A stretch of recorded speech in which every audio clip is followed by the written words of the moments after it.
विराटनगर में रमैया नाम का एक व्यक्ति रहता था। गांव के सभी लोग उसे मनहूस मानते थे।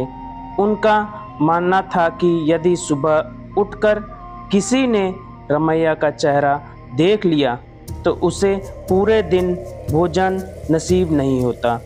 जब यह बात जमींदार को पता चली तो इसकी सच्चाई जानने का निर्णय किया।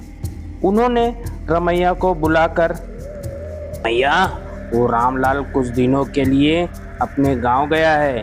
जरा उसकी माता का तबीयत खराब है, इसलिए मैंने सोचा जब तक रामलाल नहीं आ जाता मेरे गौशाला की देखरेख तुम कर लो।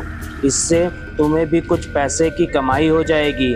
जी हुजूर, आप जैसा कहें। और सुनो, आज रात तुम गौशाले में ही सोया रहा। सुबह उठते ही जमींदार सबसे पहले गौशाले में जाकर रमैया का चेहरा देखते हैं और अपने दिन की शुरुआत करते हैं। सुबह जब जमींदार नाश्ता करने बैठते हैं तो अचानक एक संदेश आता है। एक व्यापारी के साथ उनके नौकर की झड़प हो गई। बात को गंभीरता से लेते हुए जमींदार बिना नाश्ता किए वहां से चला जाता है। व्यापारी के मसले को हल करते करते सुबह से शाम हो जाती है। सुबह से कुछ न खाने की वजह से जमींदार को बहुत जोर की भूख लगी थी। रात को जब वह खाने बैठा तो खाने में मक्खी देख वह बिना भोजन किए ही चला जाता है। कुछ देर बाद रसोइया फिर से भोजन पका कर लाता है।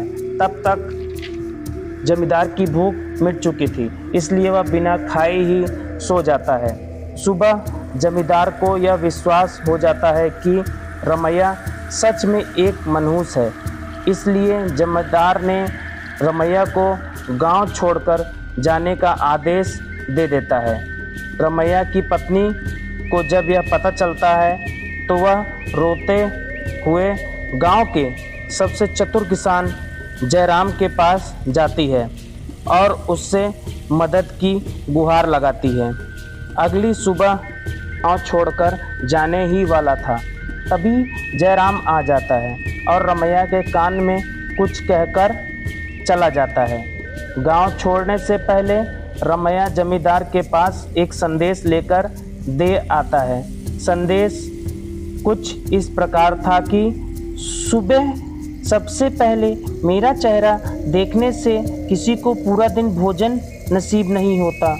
आपका चेहरा देखने से मुझे इस गांव से ही हाथ धोना पड़ रहा है।